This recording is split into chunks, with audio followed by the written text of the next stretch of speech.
C'est une épreuve familiale que Donald Trump a traversée avec son épouse Melania et son fils Barron. Le 2 octobre dernier, le président américain et la First Lady annonçaient sur les réseaux sociaux avoir contracté la Covid-19, se mettant alors immédiatement en quarantaine.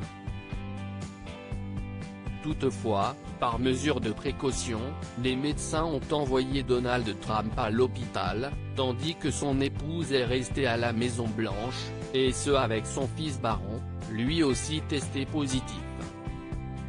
Si après un premier test l'adolescent de 14 ans a été testé négatif, il se trouve qu'après un deuxième, celui-ci a révélé que comme ses parents, il avait bien contracté le coronavirus, révèle ainsi Melania Trump dans un article intitulé « Mon expérience personnelle avec la Covid-19 » sur le site de la Maison Blanche.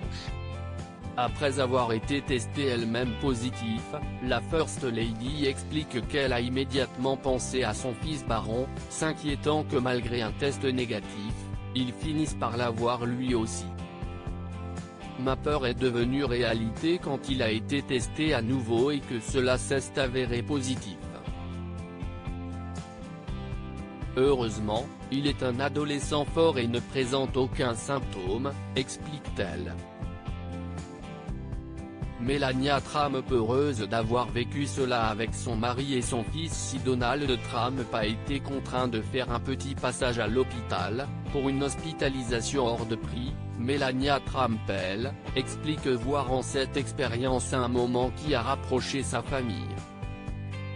D'une certaine manière, j'étais heureuse que nous ayons tous les trois vécu cela en même temps afin que nous puissions prendre soin les uns des autres et passer du temps ensemble, explique-t-elle, précisant que depuis, son fils Barron, qu'elle n'hésite pas à défendre bec et ongle lorsque l'on se moque de lui, a été testé négatif.